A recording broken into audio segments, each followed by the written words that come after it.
ಶ್ರೀ ಪರಾಭವನ ಸಂವತ್ಸರ ಉತ್ತರಾಯಣ ಗ್ರೀಷ್ಮ ಋತು ಅಧಿಕ ಜ್ಯೇಷ್ಠ ಮಾಸ ಕೃಷ್ಣ ಪಕ್ಷವಾಗಿದೆ. ಈ ದಿವಸ ಶನಿವಾರವಾಗಿರತಕ್ಕಂಥದ್ದು. ಷಷ್ಠಿ ತಿಥಿ ಧನಿಷ್ಠ ನಕ್ಷತ್ರ. ಈ ದಿವಸ ಶನಿವಾರವಾಗಿದೆ. ಶನಿ ಮಂದಿರಕ್ಕೆ ಹೋಗಿ ಬನ್ನಿ. ಷಷ್ಠಿ ತಿಥಿಯೂ ಇದೆ. ಸುಬ್ರಹ್ಮಣ್ಯ ಸನ್ನಿಧಾನಕ್ಕೂ ಹೋಗಿ ಬನ್ನಿ. ಎರಡೂ ದೇವತೆಗಳ ಆರಾಧನೆ ಮಾಡಿ. ಯಾವ ವಾರ ಆದರೇನು ಷಷ್ಠಿ ಇದ್ದಾಗ ಸುಬ್ರಹ್ಮಣ್ಯ ಸನ್ನಿಧಾನಕ್ಕೆ ಹೋಗ್ತಕ್ಕಂಥದ್ದು, ಪೂಜೆ ಅಭಿಷೇಕಾದಿಗಳನ್ನು ನೆರವೇರಿಸ್ತಕ್ಕಂಥದ್ದು ತುಂಬ ಒಳ್ಳೆಯದು. ಸುಬ್ರಹ್ಮಣ್ಯನ ಸೇವೆಯನ್ನು ಮಾಡಿ ಮತ್ತು ಶನೈಶ್ಚರನ ಸನ್ನಿಧಾನದಲ್ಲಿ ಕರ್ಮ ಸವೆಸುವನು, ಕರ್ಮ ಕಳೆತಕ್ಕಂಥವನು. ನಮ್ಮ ಕರ್ಮಗಳು ಅಂತಂದರೆ ಕೆಟ್ಟ ಕರ್ಮಗಳನ್ನು ಕಳಿಬೇಕು ಅಂದರೆ ಕರ್ಮದ ಅಧಿದೇವತೆಯಾಗಿರ್ತಕ್ಕಂಥವನ ಬಳಿಗೆ ಹೋಗಬೇಕು, ಕರ್ಮಕಾರಕನಾಗಿರ್ತಕ್ಕಂಥವನ ಬಳಿಗೆ ಹೋಗಬೇಕಲ್ವ. ಹೀಗಾಗಿ ನಾನು ಏನು ಕೆಲಸ ಮಾಡಿದ್ರೂ ಅದು ಕೆಟ್ಟದ್ದೋ ಒಳ್ಳೆಯದೋ ನಿರ್ಣಯಿಸುವನೇ ಶನಿ ಮಹಾರಾಜ. ಹೀಗಾಗಿ ಅಲ್ಲಿಗೆ ಹೋಗಿ ನಾನು ಮಾಡುವ ಪ್ರತಿ ಕೆಲಸ ಅದು ನಿನ್ನ ಸೇವೆ. ನಾನು ಏನಾದರೂ ಕೆಲಸ ಮಾಡಿದ್ರೆ ನನಗೆ ಬರುತ್ತೆ ಫಲ. ಯಾರ ಮೂಲಕ? ಶನೈಶ್ಚರನ ಮೂಲಕ. ಶನೈಶ್ಚರ ಕರ್ಮ ಸೂಚಿಸ್ತಾನಲ್ವ. ಹೀಗಾಗಿ ಅದರ ಫಲ ಎಲ್ಲ ನನಗೆ ಬಂದುಬಿಡುತ್ತಪ್ಪ. ಹೀಗಾಗಿ ನೀನು ಏನು ಮಾಡಬೇಕು? ನನಗೆ ಒಳ್ಳೆಯ ಹಾದಿಯನ್ನು ತೋರಿಸು, ಒಳ್ಳೆಯ ಕೆಲಸವನ್ನು ತೋರಿಸು. ಆ ಕೆಲಸದ ಫಲ ನೀನೇ ತಗೋಬೇಕಾದ್ರೆ ಅದು ನನಗೆ ಬೇಡ.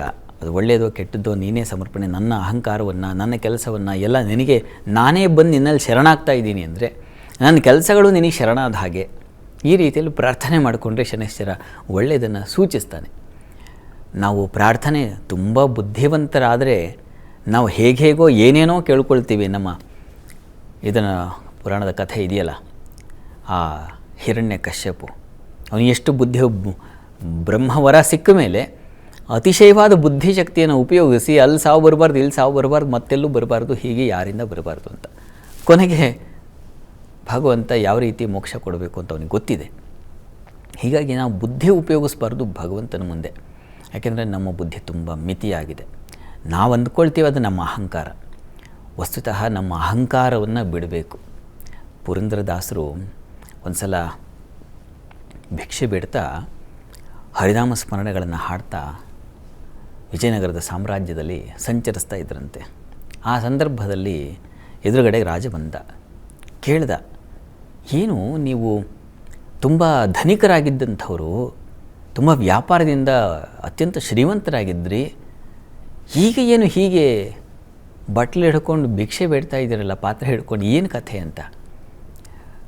ಹೌದಪ್ಪ, ಆಗ ನನಗೆ ಧನದ ಭಿಕ್ಷೆ ಬೇಡ್ತಾ ಇದ್ದೆ. ಬಂದವರಿಗೆಲ್ಲ ಹಣ ಹೇಗೆ ವಸೂಲಿ ಮಾಡೋದು, ಹೇಗೆ ಕಿತ್ಕೊಳ್ಳೋದು, ಈ ಥರದ ಆಲೋಚನೆ, ಅದು ಭಿಕ್ಷೆನೇ. ಹಣದ ಭಿಕ್ಷೆ ಬೇಡ್ತಾ ಇದ್ದೆ ಬೇರೆ ರೂಪದಲ್ಲಿ. ಈಗ ಹರಿನಾಮ ಸ್ಮರಣೆಯಿಂದ ಹರಿಯನ್ನು ಭಿಕ್ಷೆ ಬೇಡ್ತಾ ಇದ್ದೀನಿ. ನಾನು ಅವನ ನಾಮ ಹೇಳ್ಕೊಳ್ಳದ ಮೂಲಕ ಅವನಿಗೆ ಒಳ್ಳೆ ಭಕ್ತಿಯನ್ನು ಕರುಣಿಸುವಂತ ಬೇಡ್ಕೊಳ್ತಾ ಇದ್ದೀನಿ. ಇದು ಭಕ್ತಿಯ ಬೇಡಿಕೆ ಅಂತ ಅವರು ಹೇಳಿದರು. ನಮ್ಮ ಅಹಂಕಾರವನ್ನು ಭಗವಂತನಿಗೆ ನಾವು ಕೊಟ್ಟುಬಿಟ್ರೆ ಅವನು ಒಳ್ಳೆ ಉತ್ತಮವಾದ ವರ ಕೊಡ್ತಾನೆ. ಕೆರೆಯ ನೀರನ್ನು ಕೆರೆಗೆ ಚೆಲ್ಲಿ ಅನ್ನೋ ಹಾಗೆ ನಾವು ಏನು ಕೊಟ್ಟರೆ ಭಗವಂತ ಅದು ನಮಗೆ ವಾಪಸ್ ಕೊಡ್ತಾನೆ. ಹೀಗಾಗಿ ನಮ್ಮ ಅಹಂಕಾರವನ್ನು ಕೊಟ್ಟರೆ ಅವನು ಅಹಂಕಾರವನ್ನು ಕಿತ್ಕೊಂಡ್ಮೇಲೆ ಬೇರೆಯವರು ನಮಗೇನು ಕೊಡ್ತಾರೋ ನಾವು ಕೊಟ್ಟಿದ್ದು ನಮಗೆ ಕೊಡಬಹುದು, ನಮಗಿನ್ನ ಕೆಟ್ಟದ್ದನ್ನು ಕೊಡಬಹುದು, ನಮಗಿನ್ನ ಒಳ್ಳೆಯದನ್ನು ಕೊಡಬಹುದು. ಎರಡೂ ರೀತಿಯಲ್ಲಿರ್ತಾರೆ. ಭಗವಂತ ವಸ್ತುತಃ ನಮಗೇನು ಬೇಕೋ ಅದನ್ನೇ ಕೊಡ್ತಾನೆ.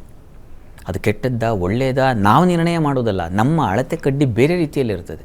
ನಾವು ಯಾವಾಗಲೂ ನಮ್ಮ ಮಿತಿಗೆ ತಕ್ಕ ಹಾಗೆ ಅವ್ರು ಒಳ್ಳೆಯವರ, ಇವ್ರು ಕೆಟ್ಟವರ, ಇವ್ರು ಯಾಕೆ ಕೆಟ್ಟವರು, ಅವ್ರು ಯಾಕೆ ಒಳ್ಳೆಯವರು, ಈ ಥರ ಅವ್ರ ಕೆಲಸಗಳಿಂದ, ಅವರ ಆಲೋಚನೆಗಳಿಂದ ನಾವು ಏನೋ ಒಂದು ಅಳತೆ ಕಡ್ಡಿ ಇಟ್ಕೊಳ್ತೀವಿ. ಭಗವಂತನ ಅಳತೆ ಕಡ್ಡಿ ಹಾಗಿಲ್ಲ. ನಮಗೆ ಅದಕ್ಕೆ ಮತ್ತೆ ಕೆಟ್ಟವ್ರಿಗೆ ಯಾಕೆ ಒಳ್ಳೆಯದಾಗ್ತಾ ಇದೆ ಅಂತ ಅನ್ನಿಸ್ತಾ ಇರುತ್ತೆ. ಆದರೆ ಅದಲ್ಲ ಮಾನದಂಡ. ಅದು ಇನ್ನೇನೋ ಪರಮಾದ ಕಾದಿರುತ್ತೆ ಅವನಿಗೆ. ಆ ಕಾಯುವ ತಾಳ್ಮೆ ನಮಗಿರೋದಿಲ್ಲ. ಆ ಕ್ಷಣಕ್ಕೆ ಅವನಿಗೆ ಬೆಳೀತಾ ಇದ್ದಾನಲ್ಲ. ಈ ಥರದ್ದೆಲ್ಲ ಯೋಚನೆ ಬುದ್ಧಿ ಬಂದರೆ ಇದೇ ಪ್ರಾಬ್ಲಮ್. ಹೀಗಾಗಿ ಶನೈಶ್ಚರನ ಮುಂದೆ ಹೋಗಿ ನನಗೆ ಈ ಥರ ಬೇರೆಯವ್ರಿಗೆ ಹೋಲಿಕೆ ಮಾಡ್ಕೊಳ್ಳೋ ಈ ಕಲ್ಪನೆ, ಈ ಒಂದು ಆಲೋಚನೆ, ಈ ದುರಾಲೋಚನೆ, ಇವುಗಳನ್ನೇ ಬಿಟ್ಟಾಕ್ಬಿಡು ಅಂಥ ಒಂದು ಮನಸ್ಸು ಕೊಡು. ನಿನಗೇನು ಪಾಲಿಗೆ ಬಂದಿದ್ದನ್ನು ಪಂಚಾಮೃತ ಅಂದ್ಕೊಂಡು ಕೆಲಸ ಮಾಡುವ, ಅದರಲ್ಲಿ ಗೌರವ ಇಟ್ಟುಕೊಳ್ಳುವ, ಅದನ್ನು ಪ್ರೀತಿಸುವ, ಬಂದಿದ್ದನ್ನು ಸ್ವೀಕರಿಸುವ ಮನೋಭಾವ ಕೊಟ್ಟರೆ ತುಂಬ ಒಳ್ಳೆಯದು. ಇದನ್ನು ಶನೈಶ್ಚರನ ಬಳಿ ಕೇಳ್ಕೋಬೇಕು. ನೀವು ಸುಬ್ರಹ್ಮಣ್ಯ ಬಳಿ ಕೇಳ್ಕೊಳ್ಳಿ, ವಿಷಯವನ್ನು ಯಾರ ಬಳಿ ಆದರೂ ಕೇಳಿ. ಈ ಕೇಳ್ಮೆ ಇದ್ದರೆ ಬಹುಶಃ ಅದು ನಮಗೆ ವರ ಆಗುತ್ತೆ. ಆ ರೀತಿಯಲ್ಲಿ ನಮ್ಮ ಪ್ರಾರ್ಥನೆ ಇರಲಿ ಈ ದಿವಸ. ಒಳ್ಳೆಯದಾಗಲಿ.